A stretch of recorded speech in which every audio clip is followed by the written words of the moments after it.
Гэтая падзея стала адной з найгалоўнейшых загадак сярэднявечча. Прынамсі, славянская гісторыя не бачыла і не пабачыць такіх здарэнняў яшчэ 800 гадоў.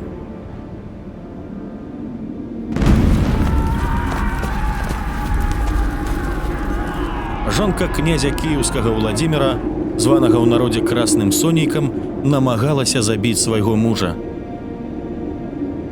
Лихадзейка ударыла яго ножом, але, будучы раўнапостальны, здолеў перахапіць яе руку. Лязо слізнула па рабру, і Уладзімір Вялікі, хрысціцель Русі, застаўся жывы.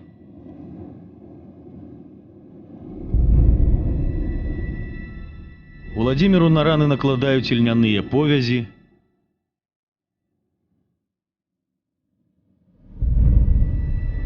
Рагнеда развітваецца з 6 дзецьмі, якіх яна нарадзіла свайму мужу. Што ж вымусіла яе на гэты крок? Што рухала рукой Рагнеды?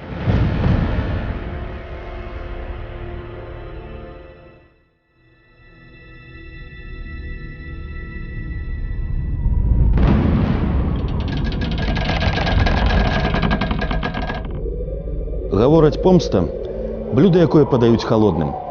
А ў жыцці Рагнеды Полацкай ставала крыўд, каб зладзіць цэлы пір. Яе крывавае вяселле стала самай страшэннай легендай сярэднявечча. Нават праз 500 год летапісцы будуць узгадваць гэтую трагічную падзею. Полацкі князь, славуты Рагвалод, што азначала «валадар рогу», сваё імя цалкам спраўдзіў. Рог – язычніцкі сімвал урадлівасці. І валадарства Рагвалода расло. Да яго ўжо далучаны Палессе, дрыгавіцкія і цвяжскія землі. На Прыпяці закладзены новы горад – Тураў. Расце полацкае княства, расце і сям'я князя Полацкага. Ужо пасталелі 2 сыны, а багі расшодрыліся яшчэ і на дачку.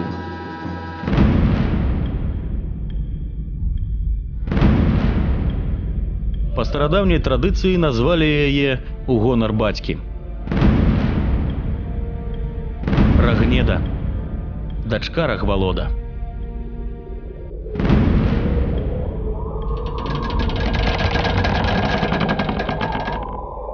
Для славян было традыцыйна даваць дачкам імя, у якім гучала б частка імя бацькоўскага. Гэткі правобраз імя па бацьку, якое з'явілася пазней. Дзякуючы гэтаму, дарослая дзяўчынка, перайшоўшы ў сям'ю мужа, як бы занатоўвала памяць аб сваім родзе. Рагнеда, дачка Рагвалода, расла прыгажуняй. І калі ёй споўнілася 12 год, па сярэднявечным уяўленням шлюбны ўзрост, яе прасватаў сам кіеўскі князь Яраполк. Ужо зусім хутка Рагнеда схавае дзявочую касу пад намітку замужняй жанчыны і здыме са свайго нарачонага боты у знак таго, што будзе пакорна яго волі, і стане законнай княгіняй Кіева і ўсёй кіеўскай Русі. А пакуль знаныя майстрыхі прыміраліся, як раскраіць заморскі аксаміт для шлюбнага ўбрання княжны, у полацкую браму ўехалі госці. Дабрыня, дзядзька Уладзіміра, які потым грунтоўна займе месца ў народных былінах пад імём Дабрыні Нікітіча. Будучы багатыр прыехаў у Полацк, каб прасіць руку Рагнеды для свайго пляменніка. Але, пэўна, яшчэ не пераступіўшы парога полацкіх палат, сваты ведалі, які адказ яны пачуюць. Напэўна, было вельмі мала шансаў на тое, каб атрымаць станоўчы адказ. У гэтым плане ёсць даволі многа прычын. Па-першае, конечно, калі параўноўваць Яраполка і Уладзіміра, то, безумоўна, усе перавагі былі на баку Яраполка. Таму што Уладзімір быў незаконна народжаны сын кіеўскага князя Святаслава. Уладзімір з'яўляўся князем толькі ў Вялікім Новгарадзе, дзе ўлада яго не была такой магутнай, як у Кіеве. Уладзімір мог разлічваць толькі на тое, што ён можа взяць Рагнеду у якасці жонкі толькі сілы.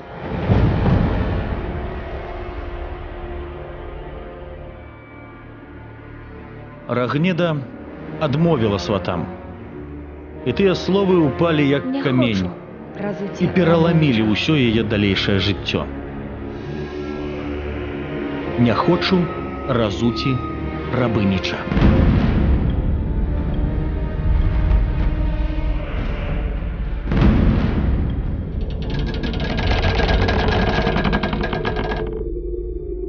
Уладзімір нападае на Полацк. Адразу. І моцнае полацкае войска гіне пад мячамі варажскіх наймітаў. Яго маці, Малуша, ключніца княгіні Вольгі, палонная драўлянская княжна не рабыня, а ён, яе сын, не рабыніч, а князь. Каб змыць абразу, Уладзіміру было патрэбна як мага больш крыві, і хвалі палаты сталі чырвонымі. І горад над палатай асвятляў шлях юнаму князю Уладзіміру, бо Полацк палаў, нібы паходня падпалены з усіх бакоў. На памяць аб рабынічы. Уладзімір, будучы раўнапостальны святы, яшчэ не ведаў, што Гасподзь загадаў дараваць крыўды. У вачах Уладзіміра няма літасці, яму недастаткова было знішчанага горада. Ён помсціць люта, па-звярынаму.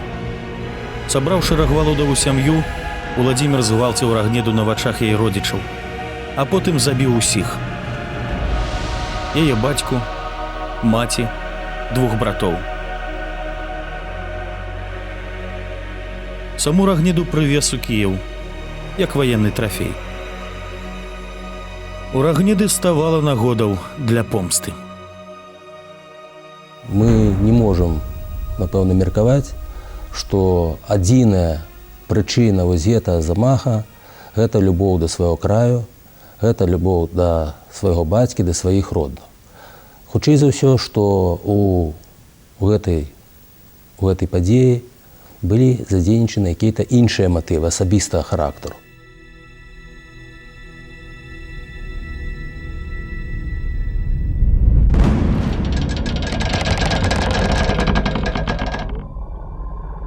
Замах Рагнеды на Уладзіміра быў выключэннем. Наступны такі выпадак у гісторыі ўсходніх славян адбудзецца толькі праз 7 стагоддзяў. У большасці ўсе замахі, якія калі-небудзь рабілі жонкі на сваіх уладарных супругаў, былі замешаныя на празе ўлады. Ці была Рагнеда сярод іх выключэннем? У старадаўнасці вельмі вялікую увагу надавалі пытанням крыві, пытанням роду. На той час на Русі было 2 найбольш уплывовыя дынастыі. Род Святаслававічаў, князёў кіеўскіх, і дынастыя Рагвалода, уладара Полацкага княства.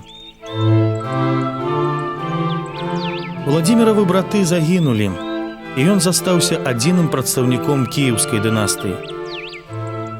Ён жа знішчыў пад корань і полацкую галіну генеалагічнага дрэва, пакінуўшы толькі Рагнеду, апошнюю з рода.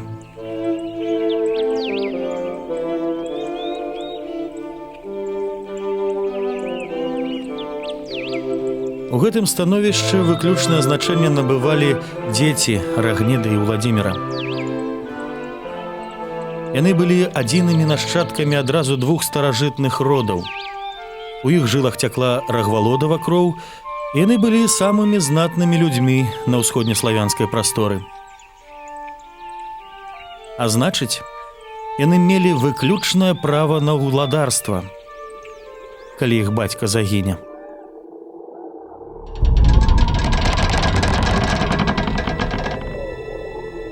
Рагнеда. Само гучанне гэтага імя не дазваляе памяншальнай формы. Не больш, не менш Рагнеда. З самага пачатку Уладзімір вельмі жадаў, каб яго паланянка прымірылася са сваім новым становішчам. Цяпер яна ўсяго толькі адна з яго жонак, а не ганарыстая княжна з Полацку, адзіная дачка Рагвалода. Рагвалода ўжо няма. Горад над палатай згарэў, а разам з ім згарэла і слава Рагнеды. Дарэчы, Рагнеда ці не занадта громка гучыць. Уладзімір дае Рагнедзе новае імя. Цяпер яе клічуць Гарыславай. Але зразумела, палонная палачанка памятала, як яе клічуць на самой справе. Памятаў аб гэтым таксама і чорны люд Кіеваграда. Рагнеда адклала сваю помсту амаль на 10 год. Чаму? Магчыма, яна чакала. Чакала, калі абставіны зменяцца. Чакала, калі яна здолее ўмацавацца ў сваёй новай ролі, зачапіцца каранямі за зямлю, і калі становішча яе гвалтаўніка стане хісткім і няпэўным. А такі час, дарэчы, якраз наблізіўся.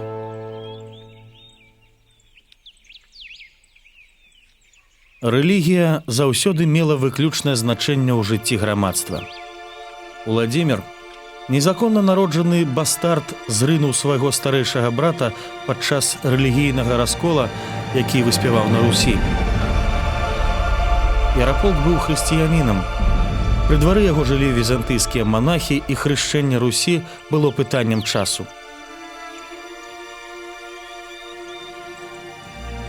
Зразумела, што гэта не магло прыйсціся даспадобы зацятым язычнікам і тым больш валхвам, жрацам, якія славілі славянскіх багоў.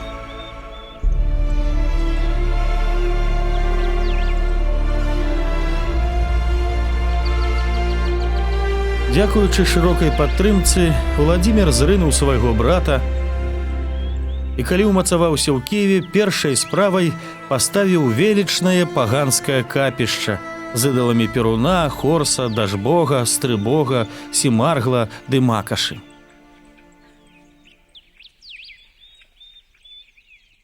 Феадальныя адносіны, безумоўна, патрабуюць монатэізма. У адрозненне ад політэізма, якое было характэрна для першабытнага грамадства, было характэрна для рабаўладальніцкага грамадства. Но вось у гэтым плане ёсць якая-то гістарычная заканамернасць, тое, што пры феадальным ладзе абавязкова народы прыходзяць да монатэізму. Поэтому гэты працэс, безумоўна, быў непазбежным, гістарычна абгрунтаваным, і справа заключалась толькі ў тым, раней ці пазней усходнія славяне прыйдуць да монатэізму. Тыя, хто верылі ў адзінага Бога, Іегову, Ісуса ці Аллаха, ставіліся да язычнікаў нібы да неразумных дзікуноў, з высакамернасцю і пагардай. Рашэнне кіеўскага ўладара выспела, і ён адчуваў за сабой дастаткова моцы, каб зрабіць галоўны крок у гісторыі ўсходнеславянскіх народаў. Уладзіміра не задаволілі іслам, іудаізм, каталіцтва, і ён абірае хрысціянства візантыйскага ўзору, артадоксію, што азначае праваслаўе. У выніку Уладзімір апынуўся ў тым жа небяспечным становішчы рэлігійнага рэфарматара, у якім быў некалі яго брат. У кіеўскага князя з'явіліся сур'ёзныя ўнутраныя ворагі.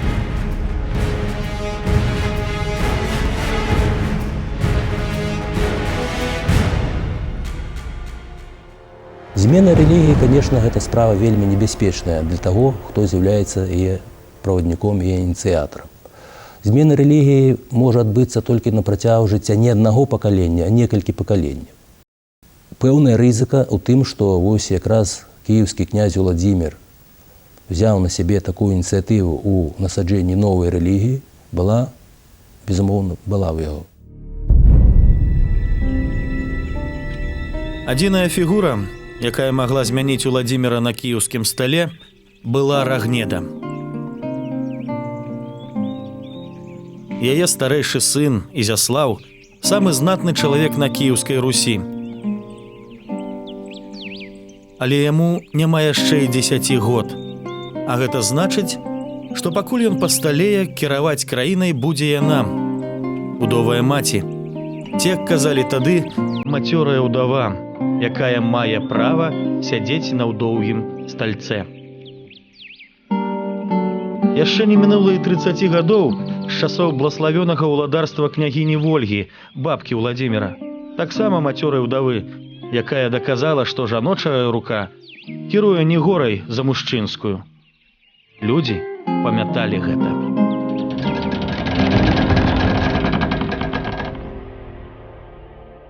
Здаецца, ўсё сыходзіцца. Час, у які Рагнеда зрабіла замах на свайго мужа, ідэальна падыходзіў для пераварота. Але ёсць факты, якія не дазваляюць згадзіцца з гэтай гіпотэзай. Бо калі б рукой Рагнеды сапраўды рухала прага ўлады, ці магчыма б было б Уладзіміру перажыць тую ноч? У славян не было забароны на карыстанне зброі для жанчын. Амаль кожная насіла на поясе нож. А некаторыя ножом не абмяжоўваліся. Калі візантыйцы здзіралі адзенне з трупаў русінскіх ваяроў, то часцяком пад шлемамі яны бачылі доўгія дзявочыя косы. Зброя ў руках славянкі не была нейкім дзівам.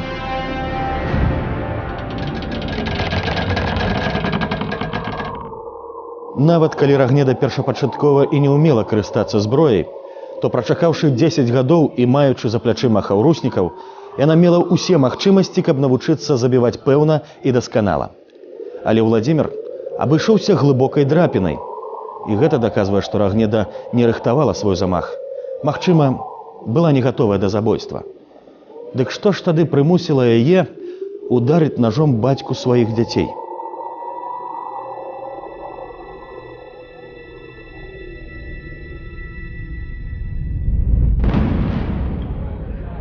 Жонкі Уладзіміра былі расселеныя па прадмесцях Кіева. Іх двары нібы вялікім кругам акалялі палац вялікага князя. Варажка, якая ўжо нарадзіла мужу першанца Вышаслава, ціхая дзяўчына родам з Грэцыі, былая наложніца старэйшага брата, і палонная палачанка, таго ж Яраполка былая нявеста. Пакойна і весела сядзіцца на прастоле Уладзіміру, малодшаму са Святаслававічаў. Ён ходзіць у паходы. Ужо скарыліся яму чэрвеньскія гарады. Ужо ўзыходзіць над Кіеўшчынай чырвонае сонца Уладзіміра.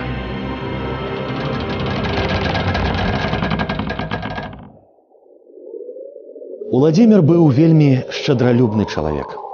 Летапісцы нават параўноўваюць яго з Саламонам, бо акрамя 6 жонак князь меў 800 наложніц. Між тым, большасць гісторыкаў лічаць, што Рагнеда займала адмысловае месца ў сэрцы Уладзіміра Вялікага. Як гэта не парадаксальна, але князь кахаў жанчыну, бацькоў якой ён пусціў пад нож. Астатнія жонкі амаль не бачаць свайго супруга, а ў Рагнеды ледь не штогод нараджаецца дзіця. Палачанка, у адрозненні ад астатніх княгінь, жыве ў ганаровым месцы. Сяльцо Лыбедь. Тут некалі жыла адзіная сястра заснавальнікаў Кіева. Дзяўчына ўтапілася ад няшчаснага кахання. На беразе гэтай рэчцы працякае жыццё Рагнеды. Амаль 10 год.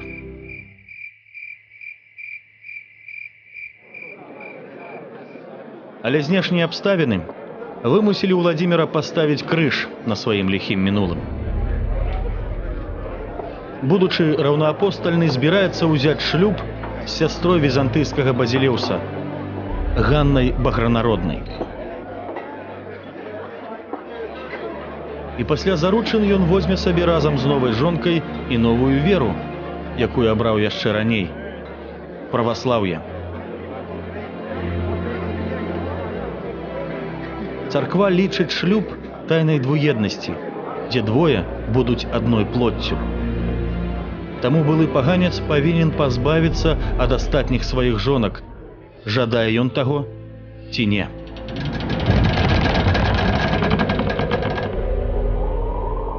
На старую крыўду, якая назаўсёды засталася ў знявечанай душы Рагнеды, наклалася новая. Ганна Багранародная, другая, сапраўды значная жанчына ў жыцці Уладзіміра Вялікага, таксама стала яго жонкай супраць волі. Але лёс грэчаскай царэўны непараўнальны з лёсам княжны Рагнеды.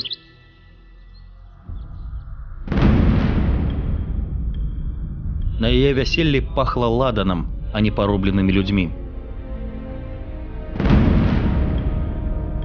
Гарэлі свечы, а не родны горад.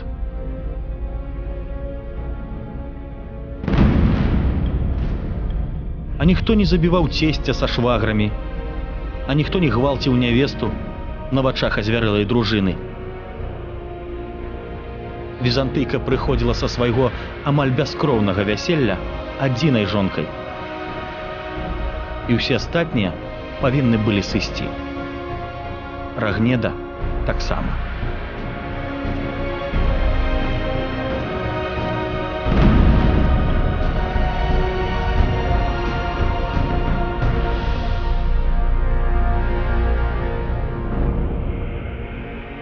Ты бацьку майго забіў і мяне не любіш. Уладзімір паспеў перахапіць яе руку. Лязо слізганула па рабру, і хрысціцель Русі застаўся жывы. Ён загадаў Рагнедзе апрануцца па-царску, як у дзень шлюбу, сесці на белай пасцелі ў палацы і чакаць. Бо хутка ён прыйдзе і заб'е яе. Рагнеда павінна памерці. Ну, у сходзе славян адно з такіх пакаранняў на жонку, якая зрабіла замах на свайго мужа, неважна да якого класа, да якого саслоўя належалі муж і жонка. Это смерць, ну, але смерць даволі выбіралі такую жудасную. Скажем, адно з такіх пакаранняў, калі віноўніцу закопывалі жывой у зямлю, пакідалі да таго часу, пакуль яна вось у такім стане не памірае.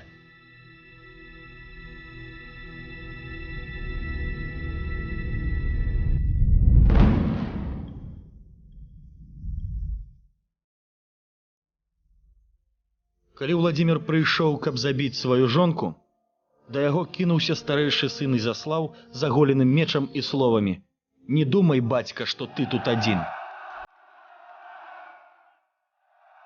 Магчыма, гэтая падзея згасіла шал у сэрцы князя. Ён вырашае не забіваць Рагнеду. Замест гэтага яе выпраўляюць у ссылку ў родныя полацкія землі. З Рагнедай едзе і сын, які заступіўся за яе. Ізяслаў працягнуў дынастыю князёў полацкіх. Астатнія 5 дзяцей засталіся ў Кіеве і больш аніколі не бачылі сваю маці.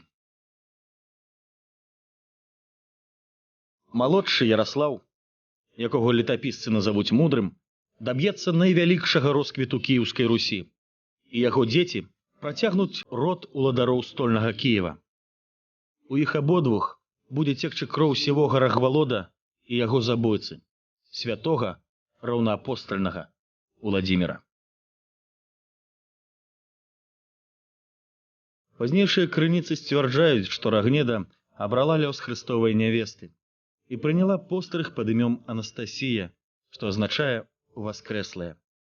Калі яе сын Яраслаў Мудры дазнаўся аб гэтым, ён пачаў хадзіць, і святары назвалі гэту падзею цудам Божым.